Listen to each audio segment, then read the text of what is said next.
Hebrews 3:4. For every house is built by someone, but God is the builder of everything. Today I want to talk about taking inspiration as a Christian artist. When you look at the best artists in the world and what they talk about is usually not God. The people at the top of the charts, the people that with the most musical influence, what they're talking about is usually worldly stuff, things that most people can relate to. And they've done it in a way that's so influential and so inspirational that it's almost necessary as artists to learn from them, to take from them, to absorb from them. But there comes that time of like, this is not spiritually healthy for me to consume. This is not spiritually good for me to take in. For example, I love Kanye West's album, Dark Twisted Fantasy. I love that album. I think it's like really one of the best albums of all time. But the contents in that album is terrible. It's about sex, about greed, about hate, about blame. It's about all these different topics, these dark topics. And as an artist, I find myself wanting to learn from it, wanting to absorb the sounds, wanting to absorb the wordplay, the album project, the whole composition of a project.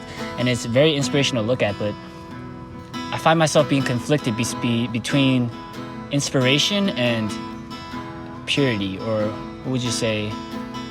I guess the way it feels in my soul. The music is good, but my soul doesn't feel good when I listen to it. And I think that's a clear sign that I shouldn't listen to it. But it's hard as an artist because I want to learn. When I don't listen to music, when I don't listen to secular music, I find it so hard to elevate my producing. I find it so hard to find new ideas. I feel so dry. But I think that's where this Bible verse comes in play. Is like, for every house is built by someone, but God is the builder of everything. Like, that album was made by Kanye. I mean, regardless if Kanye is a Christian, I'm not talking about that. I'm talking about the old Kanye. Every house is built by someone. That album was built by Kanye, but God is the builder of everything. So if God is the builder of everything, then God is the builder of my little Dark Twisted Fantasy. And if you think about it like that, then I don't need to take inspiration from Kanye, because Kanye got inspiration from God, or God is who made My Little Twisted Dark Fantasy. God is the one that made the melodies. Regardless of how Satan uses these melodies, regardless of how Satan uses God's creations and twists them, God is still the creator of everything. So instead of looking to Kanye, instead of looking to these secular artists for help, I think it's important really just to learn from God. And it's really easier said than done, but I've been trying to do this for this year, is just figure out how I can rely on God for my creation instead of taking inspiration from these secular artists.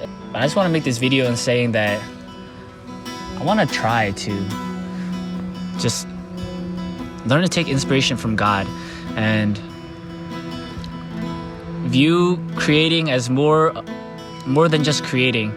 That I'm not just opening my program and just making music, but I'm really relying on God for every single word that I say and every single project that I do and every single thing that I do. And I'm working on an album right now, and it's been really prevalent in this album of how I can rely on God for inspiration, how I can rely on God, because this is a project that God's really pushed me to make, or pushed me to finish, because I've held on to this project for like 9 months, but only recently has God really given me the heart to go after this project. And I've been really seeing him moving mysterious ways in this project. Anyway, thank you for watching. I know this was like very random and I don't even know if I made sense, but thank you for watching, and I'll see you guys next time.